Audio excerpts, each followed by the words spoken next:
You can start the session, sir. Okay. Good evening, students.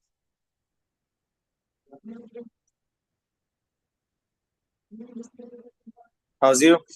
All fine? Yeah, sir. Yes. Okay, Good. very good. Good evening. So in the last class, we have discussed. We have discussed about the IUPAC and we have completed that particular portion. So now we'll start with the bond fission.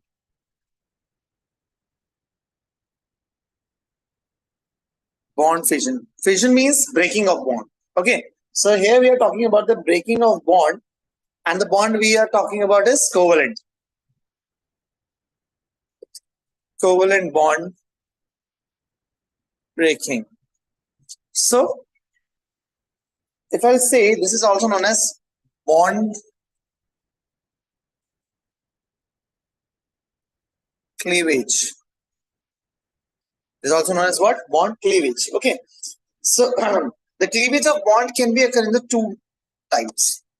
It can be homolytic fission and it can be heterolytic fission. Okay. Homo represents same and hetero represent different. So basically we are talking about the breaking of that covalent bond. So that's why we are saying it as bond fission. See, fission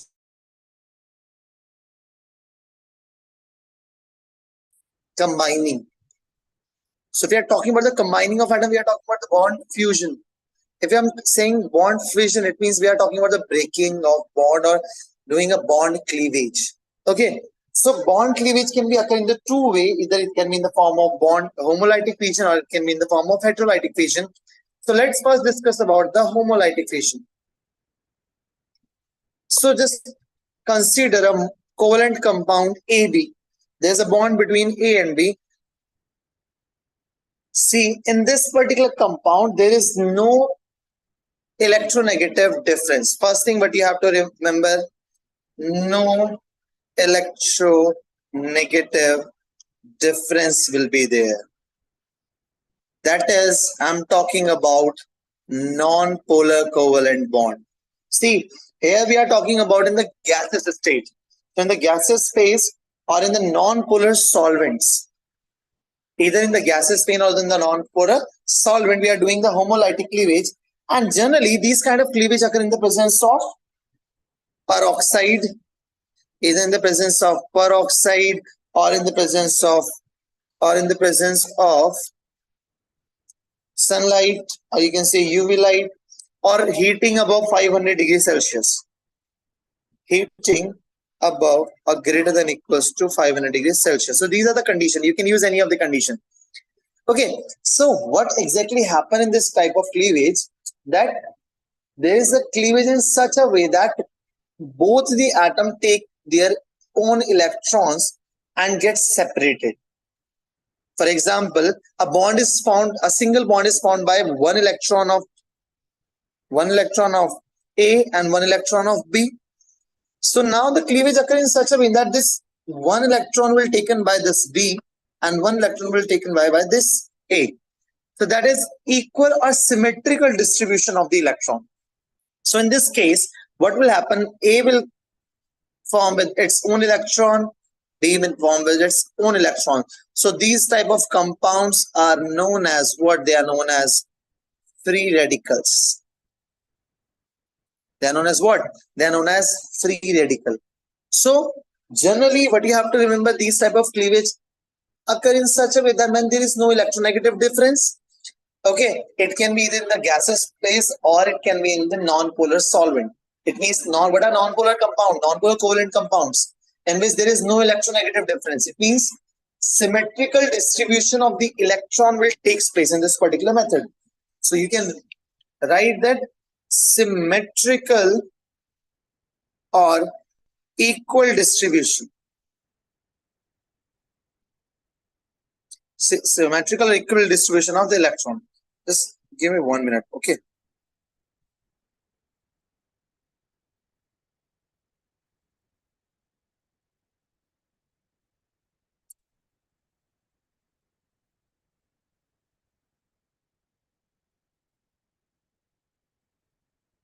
So this type of cleavage occur in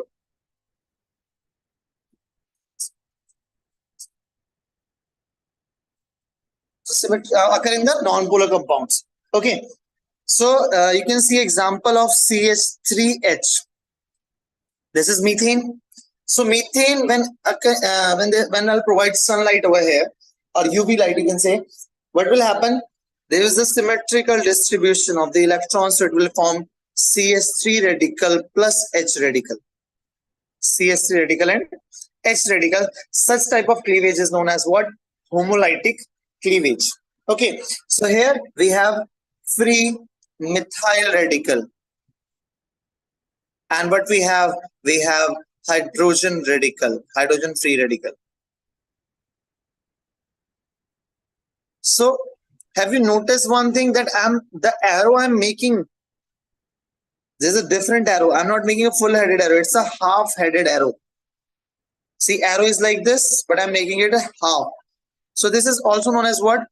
This is known as half-headed arrow, or you can say fish hook arrow. It's similar to if you ever went for the fishing, for fishing purpose, when you can see that starting portion of that particular that what do we say, that hook, yeah, hook. So that hook resemble the same, just like this arrow, so we named it as fish hook arrow. Okay, so generally this arrow is used in the homolytic station. Sir, okay, can you explain? Can you tell me what is mean by radical?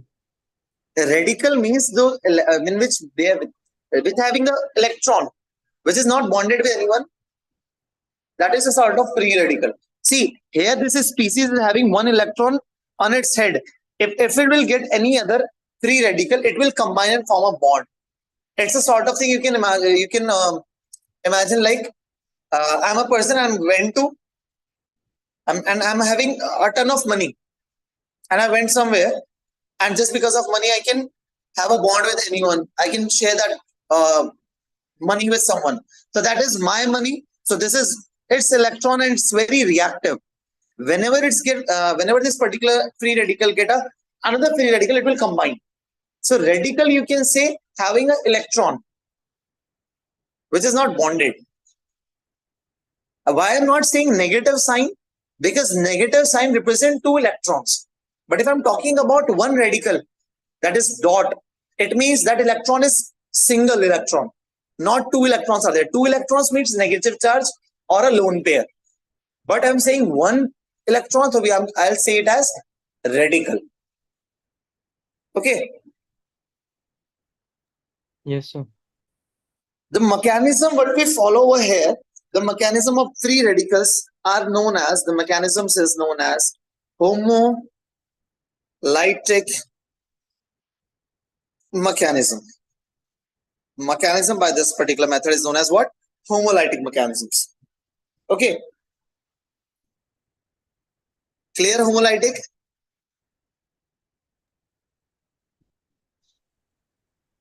Anyone? Homolytic means the distribution of electron to each atom, sir. Is it? To each atom, symmetrically. For example, let's imagine I am sharing one electron with you, and you are sharing one electron with me right now, and we will make a bond. But just imagine there is a sort of breakage between us. So I will take my electron, and you will take your electron, and we will get separated.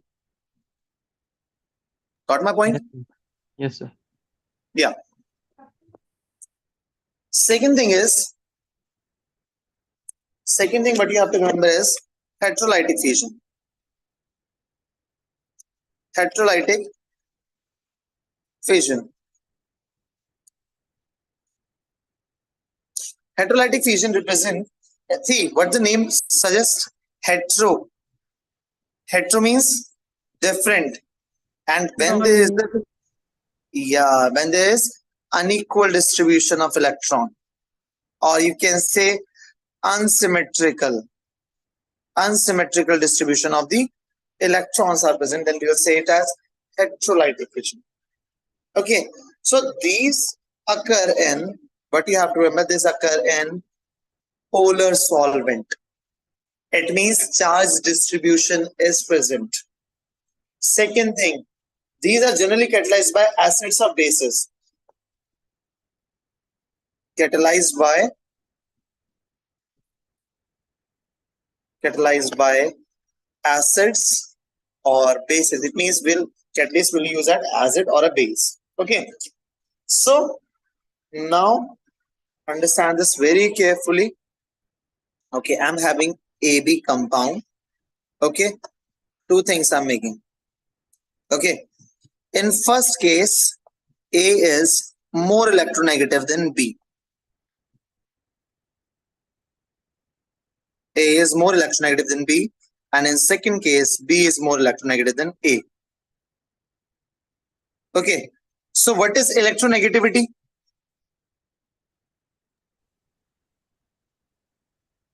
What is electronegativity? I'm saying electronegative compound. What are those? Yes? Tendency to attract an electron. Yeah, it is the tendency to attract an electron. So what will happen now? If A is more electronegative than B, then A will take both the electron towards itself, and the cleavage occurs in such a way that A will get negative and B will get positive charge. But in another case, if both B is more electronegative, then B will take the shared paired electron and A will get the positive charge and B will get the negative charge. Clear? So if there is an unequal distribution, it means one of the atom in the shared pair is more electronegative. Then the shared pair electron will move towards that particular atom and it will acquire the negative charge. While the other atom whose electron was there in the bond formation will get a positive charge. Okay, clear? This much. Then I'll give example. Yes. I couldn't understand why we take it A negative and B positive. See, I'm giving a condition right now. Condition is like this. See, what are polar compounds in which there is a charge separation? For example, I'm talking about HCl. Cl is more electronegative. H is more. H will be carried out as positive. It will break into H positive and Cl negative. Yes. So on the basis, I'm not taking example right now. I gave you a condition. That condition is if A is more electronegative, then A will get the negative charge. If B is more electronegative, then B will get the negative charge. Okay, sir. Got it? Yes, sir. You can imagine like just for the remembering purpose, I'm giving you an example. For example, two friends are there. Okay, and there's a friendship between these two, and they made a bond. And what will happen now? There's a time that they are getting separated. So one of the person is quite smart. What he did, he was taking all the gifts, all the things from another person, and his own gift also. So one will get the all things, and another will have nothing. So that nothing will get the positive, and that one which is getting all the things, he will get the negative charge. The sort of this thing is happening. A and B having a bond, and the cleavage in such a way that A will get the negative charge just because it is more electronegative. I'm considering it as electronegative. I'm not sure right now. So there's a condition. That's why I gave you two conditions over here. Clear? Yes, sir. Now just imagine one thing. Consider A equals to carbon. Consider A equals to carbon. If A is getting negative charge, we'll say it as carbanion. And A will get positive charge, we will say it as carbocation. Now it's simpler. It's quite simple. Just what you have to remember, if A is getting negative charge, we will say it as carbanion. If A is getting positive charge, we will say it as carbocation. Clear? Yes, sir. Done? Yes, sir. Okay. Yes. Okay. So we can say one thing in heterolytic cleavage, what will happen? We get carbocation and carboanion or carbanion, whatever you say, as a reaction intermediate. What are reaction intermediates? The word represent intermediate, which are coming in the mid. So if I'm talking about any of the thing which is forming in the mid of the reaction, that is considered as reaction intermediates. So reaction intermediates are quite reactive. Okay, so this generally forms a compound very fast as they'll get any other of the opposite charge, they will form the compound. While in case in homolytic, we get free radicals as reaction intermediates. Clear this thing? Yes, sir. Okay. Third thing, but you have to remember the mechanism by heterolytic cleavage is considered as heterolytic mechanism. It will be considered as heterolytic mechanism. So I'm writing some points just because you have to remember at least these points. What you have to remember last thing? Okay, I'm saying if the energy of electrostatic force of attraction between the A and B is more, condition is if electrostatic force of attraction between the A and B is more. Okay, just because they are polar, I'm saying that's why I'm saying electrostatic force of attraction. Then tell me, for the heterolytic cleavage, the energy should be more or less to break the bond. Sir, it will be more, sir. It will be more. Just because if the energy will be less, we will not be able to break the bond. Clear? Yes. So, Yes, sir. energy for heterolytic cleavage. Energy for heterolytic cleavage is always greater than homolytic bond fission. Okay, just remember this. So, homolytic fission, heterolytic fission, bond fission. Any doubt?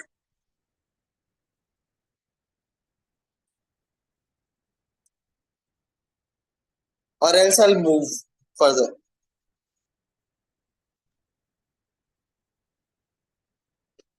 No doubt, sir. No doubts? Very good. Okay. Then we will move with the next topic, that is called reaction reagents. Reaction reagents, and the reaction reagents, we have first category that is called electrophile. See, break this word as electro plus phile. Electro represent electron, while phile represent love, or you can say affinity. So just make a definition from this particular thing. Any of these species which is loving electron, or having affinity towards the electron, so that particular species which will carry which charge? Someone is getting attracted towards the negative charge. Negative. Huh? Positive, sir. Positive. Yeah. So there is a possibility either positive, or second thing what we can say, it may be neutral. It may be neutral. I will tell you how. Okay. So electrophiles are those compounds which get attracted towards the negative charge. Okay. So why they're getting attracted towards the negative charge? Just because they have affinity towards it, and they are electron deficient. They are what? They are electron deficient. Second thing, what you can say, they are electron acceptor. Okay. So if I divide the category in two types, then it will be first one as charged electrophile, and second I'll consider it as neutral electrophile. Okay, what is charged electrophile? Which charge? Having the positive charge. Positive charge. Okay, so positive charge species are okay. Who will get attracted toward the electron? Which is electron deficient. So it means those species which are having the positive charge and incomplete octet, which have the positive charge or incomplete octet, they are considered as what? Charged electrophile. For example, you can say example as H positive, R positive, okay, NO2 positive. So these are the species which are charged species. Okay, or you can take more like SO3H as having the positive charge. Okay, here nitrogen will have the positive charge. Okay, so these are called charged species. Clear? Yes, sir. Okay, if I talk about the neutral species are again classified into three categories. We'll see neutral species then.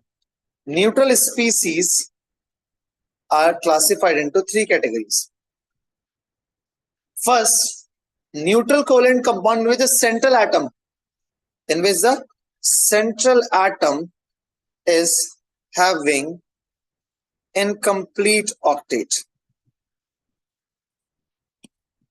For example, BrCl2, BH3, ZnCl, AlX3, X you can write any halogen, then CS3 having a free radical.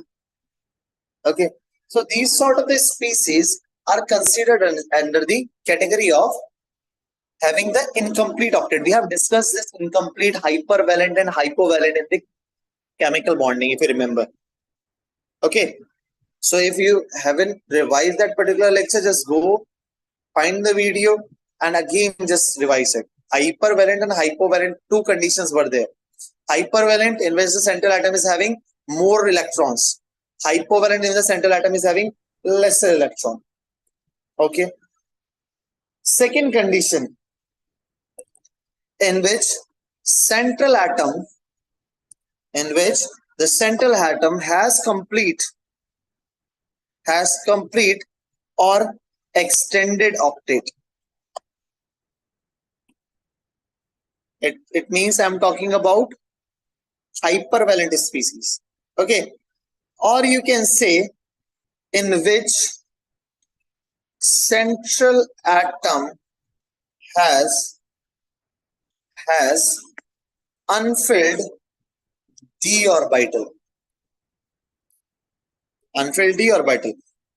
Example, you can see SnCl4, SiCl4, PCl5, SF6, etc.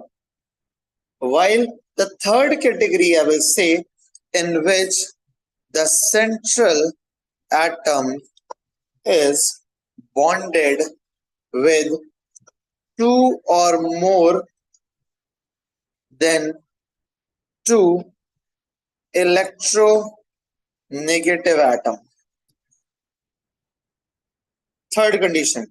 Example, you can see BeCl2, BX3, PCl5 again, NF3, etc. You can see more example in your book also. Okay, so three conditions I'm taking. First condition with the central atom is having incomplete octet. Second condition, why incomplete octet? Just because the electrons are not sufficient. So it will take electron from some other species. So that electron deficient. Second condition, in which the D subshell is empty. Or you can say, for example, I'm saying I'm having a huge house and all the rooms are empty. So I will let other people to live in that particular room. I will take a rent, sort of that thing. So in a rent, they are forming a bond and their other electrons are adding in their orbitals. So in the central atom having the unfilled d orbital. Third condition, in which the central atom is bonded with two or more electronegative elements. Okay. So these are called neutral electrophiles. Clear? One thing you have to remember here, that electrophiles are also known as Lewis acids. Can anyone tell me what are Lewis acid and Lewis base? Donor and acceptor. Yeah, electron donor are called Lewis bases and electron acceptor are known as Lewis acid. Since electrophiles are electron deficient, that's why they have a tendency to attract the electrons. Okay, to get attracted towards the electron, they have the tendency. That's why they are electron deficient. And they are also known as what? Lewis acid. Just because they will accept the electron. So they will consider it as Lewis acid. Clear?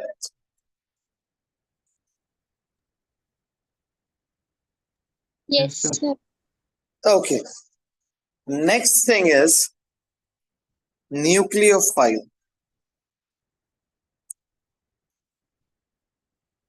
Next thing is nucleophile.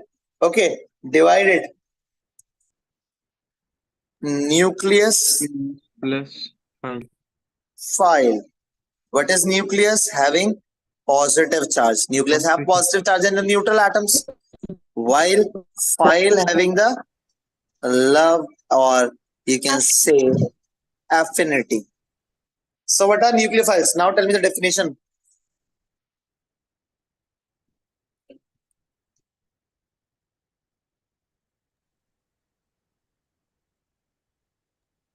Attraction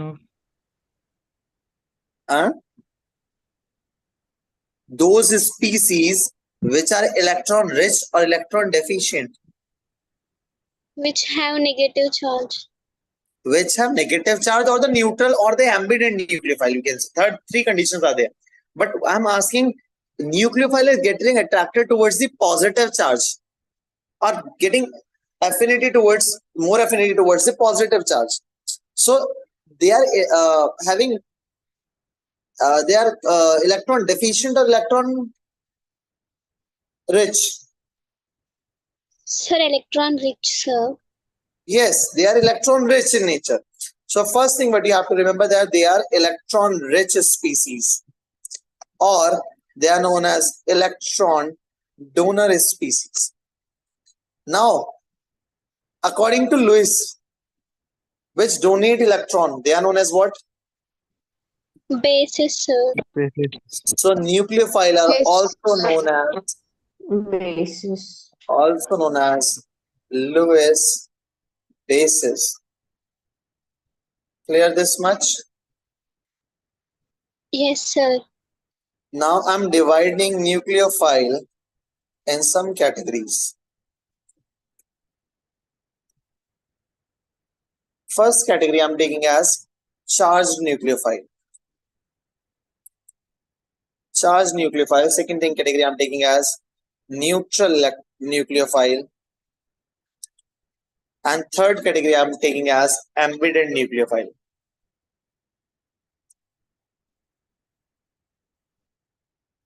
Okay. Charged. Which charge will they carry? Minus. Yes. The charge they will carry are negative charge.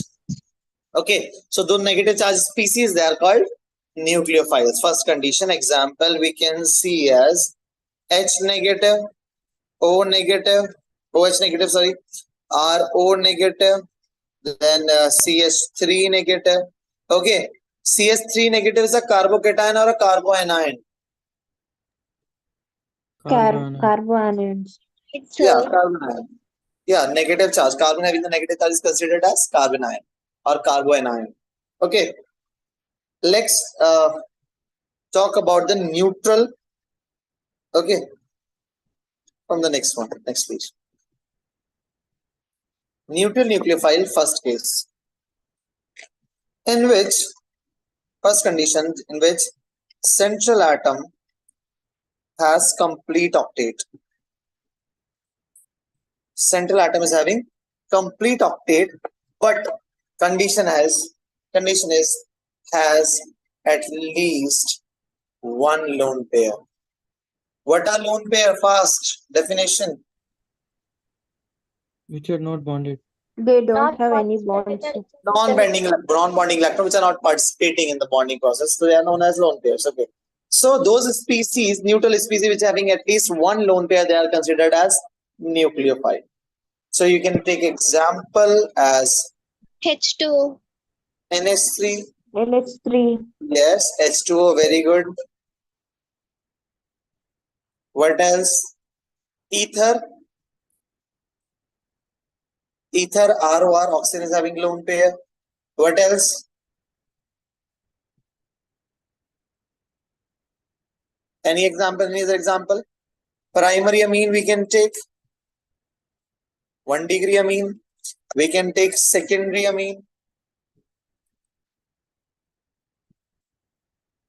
Okay. We can take alcohol also. Oxygen is having lone pair. So these are the neutral species. Okay. Second category. Organic compounds. Organic compounds containing carbon-carbon multiple bond. They also, for example, I'm talking about alkenes, alkynes, and also benzene. So these are species are electron deficient. Oh, sorry, electron rich. Okay, so they are also known as nucleophile. Clear? Yes, sir.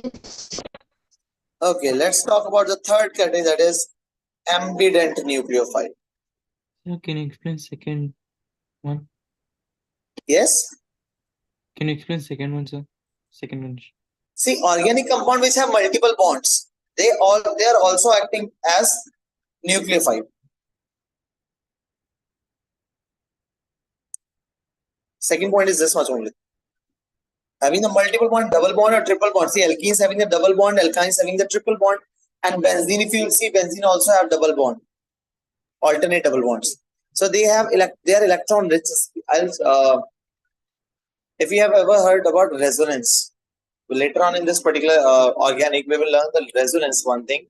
Maybe in the next 2 to 3 days, we'll learn resonance. And resonance, you'll see we have certain factors, and there you'll see that the benzene is electron rich in nature. Okay, so I'll show you that time. Last category is that ambident nucleophile. Ambident nucleophile is those species which are having the two nucleophilic center. It means two sites are present from where they can donate. Okay, so you can say here two nucleophilic centers are present. Two nucleophilic centers are present, and these two, one is neutral, having lone pair. Neutral having lone pair, and second category having charged species, negative charge. So you can see first category was negatively charged, second category was neutral species, third is ambident one, in which species having both character. It is having the negative charge, it is having the lone pair. But the main thing is that it can only donate from a single side at a particular time.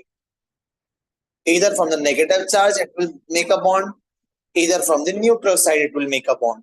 Okay. So example, we can see C double bond N. Here carbon is having negative charge and nitrogen is having lone pair. See, it is made up of cyanide. C triple bond N. Okay, so this, and nitrogen have lone pair. So this will move towards this one. So it will form C double bond N negative. Okay. So rest, I can take one more example. SO3H. No, SO4 negative and having one H. See, oxygen is having lone pair in OH. Oxygen is having lone pair in OH, but O is having negative. So two sides are there. One is the neutral side having the lone pair, one having the charge side. So these type of nucleophiles are known as ambident nucleophile. Clear? Yes, sir. Okay. So what you have to remember that important is there are certain compounds, certain organic compounds which behave as both electrophile and nucleophile. Right now, you only have to remember the compounds. Okay. When they will act like electrophile, when they will act like nucleophile, you will see in the mechanism portion of this particular chapter. Okay. So when we'll go to the mechanism portion, we'll see when it totally depends upon the cleavage of the bond, how it is acting. If the bond is between C and O, and if the bond is breaking between the O and H, sort of example. So breaking of bond represent what? The character. Either it will be acting like electrophile or it will be acting like a nucleophile. So example I'm giving, example you have to remember, examples are aldehyde, ketone, carboxylic acid, ester, amides, nitrile, and isonitrile. This is known as isonitrile. So these are the example. So only you can tell the behavior as electrophile or nucleophile during the course of a chemical reaction. Whenever the chemical reaction is occurring, you can tell whether it is acting like electrophile or like nucleophile. So this much, any doubt?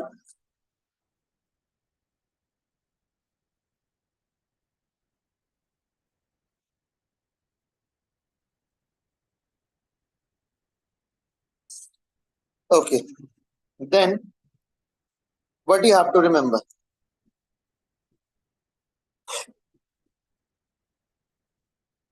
First point, that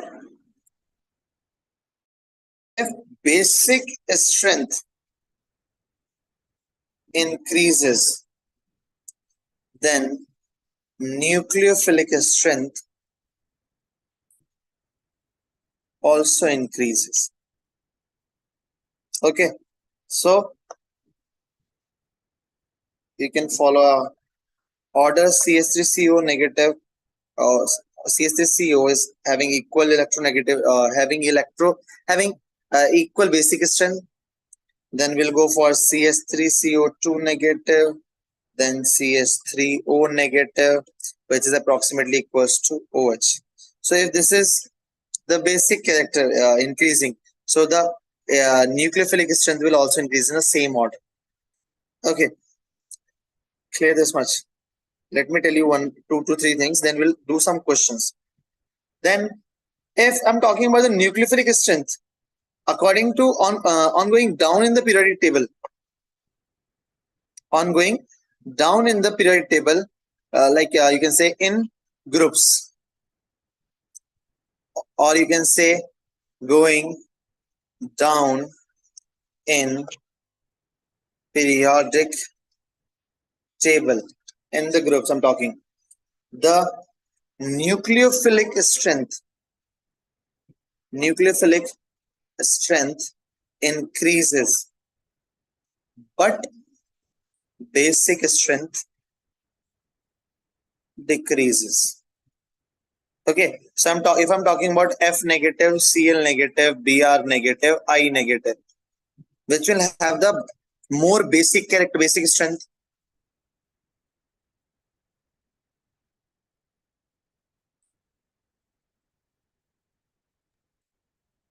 Sir, iodine. Iodine, sir. Basic strength. Basic strength is fluorine, sir.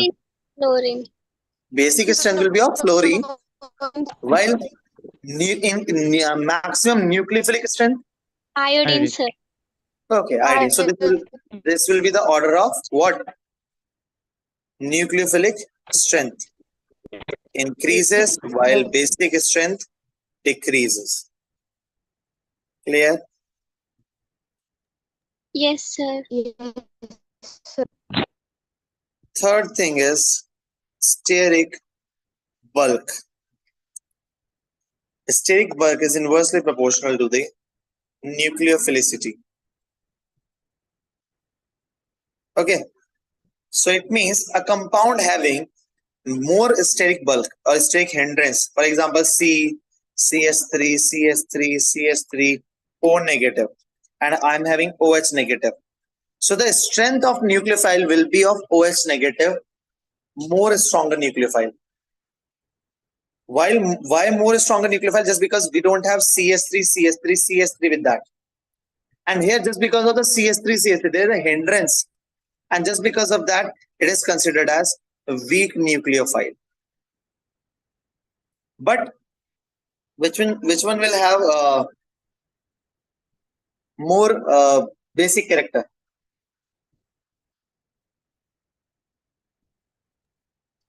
Sir, can you repeat once again question? I said if more bulkiness will be around the nucleophile, then it will be considered as weak nucleophile. If there will be no bulkiness, it will be considered as strong nucleophile. So what do you mean by bulkiness? Bulkiness, it means bigger groups. For example, CS3 is a bigger group. It is covering CS3 from all the sides. That is called bulky group. Okay, sir. The basic strength will be this one. This will be considered as strong base, and this will be considered as weak base. Okay. And the first point was basic strength increases when the nucleophilic strength increases. Here a condition is there. Here's a condition is there that nucleophilic atom are from the same period. Nucleophilic atom are from same period in the periodic table. We'll consider in the same thing. Okay. So one thing I'm giving you one question. CS3 C double bond O single bond O negative, Cn negative, CS3 O negative, and CS3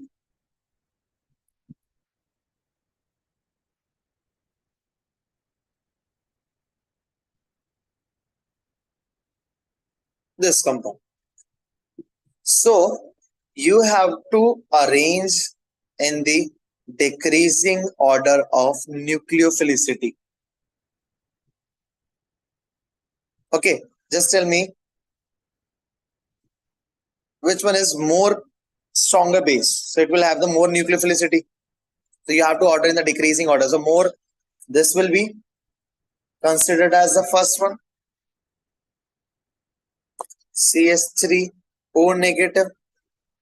Just because the basic strength is more. Here, the stronger the base, this will be considered as stronger base. Okay, then we will go for Cn negative. Just because we don't have what? We don't have what? Bulkiness. We don't have bulkiness. Then bulkiness will increase in this CS3, C double bond, O single bond, O negative. Then last one, this will be the CS3, benzene, SO3 negative. Okay, so this will be the decreasing order of nucleophilicity. See, last one you can easily recognize just because it's having the bulkiness. Then second, CS3, 2 carbons, bulkiness. Then CN, less bulkiness. Then CS3O negative is a stronger base. I have mentioned that in the before example, whatever I've gave you in this here. So it Here. means if we have bulkiness more, then we have Less weak nucleophilicity. nucleophile. If Yes, we sir. have more, yeah. Okay, one more question I'm giving.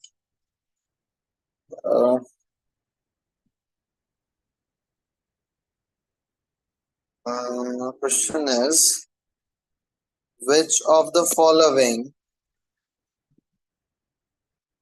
is not a nucleophile? CN negative, OH negative, NS3, and BF3. A, B, C, D. Yes.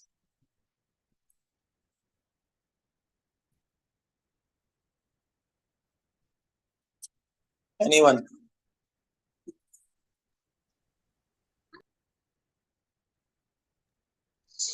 Sir, option D.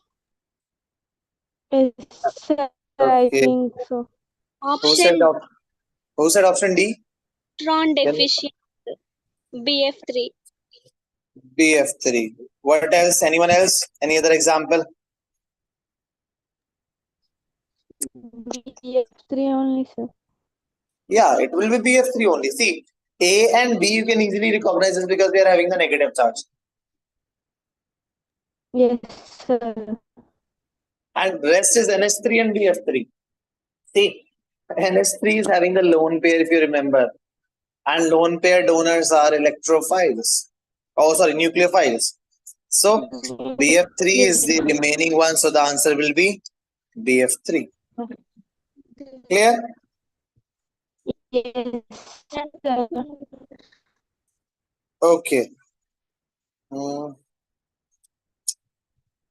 Question. Okay, we'll do question later. Let's move further. This much, any doubt? So first topic, let me revise it again, whatever I taught you today. Okay, first bond fission, homolytic, heterolytic. In which homolytic, heterolytic? Equal distribution. Which one? Homolytic, sir. Homolytic, sir. Homolytic. Okay. In which we have carbocation and carbon ion. Which cleavage? Heterolytic. Heterolytic. Okay. In which cleavage we use fish hook arrow? Heterolytic, sir. Heterolytic. Fish hook arrow. Homolytic, sir. Sorry. Homolytic. Okay. Which type of fission occur in the presence of UV light or peroxide? Homolytic. Homolytic. And which of the cleavage occur in the presence of acid base catalyzed? Which is catalyzed by acid base? Which cleavage? Heterolytic. Heterolytic. Sir. Very good. Okay. So when there is a equal distribution, we were talking about the homolytic fission. Okay. Heterolytic, clear? Okay. Yes. This page, any doubt? I don't think that this will you'll have doubt in this. Electrophile, two types. Which one? Either it will be File and neutral electrophile. Charge yes. and neutral, sir. Yes. Another name of the electrophile is Lewis acids. Lewis acid. Okay. Why they are forming? Why positive charge? Just because their octet are incomplete. Yes, Then sir. Next, what we have discussed, neutral. Neutral is of three types. Central atom having the incomplete octet, neutral central atom having the extended octet, and third one is the central atom is bonded with two electronegative elements or more than two. Then nucleophile, nucleus loving, electron rich, electron donor, you can say they are Lewis bases, three types: charged nucleophile, neutral nucleophile, ambident nucleophile. Charged one having the negative charge, neutral one having the neutral charge, ambident having the both neutral as well as charged one. Okay. Then we have discussed about the organic compound which behave as both electrophile and nucleophile.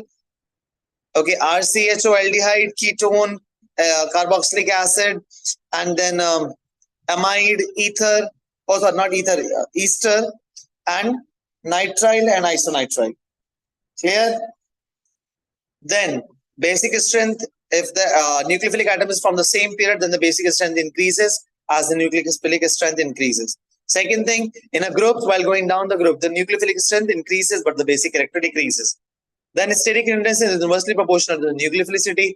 If more bulkiness is there, it means the nucleophilicity will be less. Okay, so we have done 3 to 4 questions. The next thing we have to talk about the electrical effects. Okay, electrical effect, it means when there is a shifting of electrons. So I'm planning to start that particular topic from the next class, just because it's a big topic and we'll complete that particular topic in the same class as well. Tomorrow in the evening, I'll take again same 7:30 to 8:30.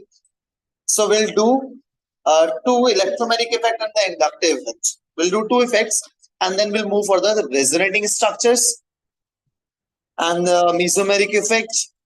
Then what we have, first we'll clear this thing. Okay, so at least revise these things, whatever I taught you today, and hope you are revising your IUPAC. Anyone? Are you guys revising IUPAC? Yes, sir. Yes, Very good. sir. So you need to revise it as much as you can. I told you in the last class. So inductive effect will start in the next class. We cannot start it right now just because I can only give the introduction, but we are not able to complete the effect. So it is quite important. Anyone having any idea about the inductive effect? No, sir. See, 2 type of effects are there. One is either by the influence of something or attacking reagent influence. One is by addition of elements to the chain. Okay, so we have to study both effect, electromagnetic and inductive effect simultaneously. So that's why I'm planning. I'll start it tomorrow. And for today, this much is okay. Okay. So if you have any doubts, you can ask me in the next class. Okay. Okay. So Bhavna said, sir, but they will get partially negative or positive charge, na sir. Bhavna, which one?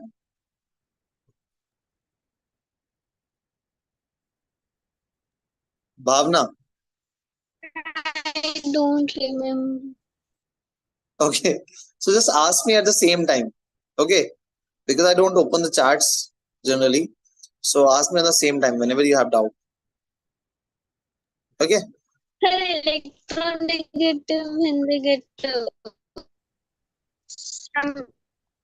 Your voice is If, not clear. Sir, if A have A have what? more electronegativity and then B, then so A will get partially.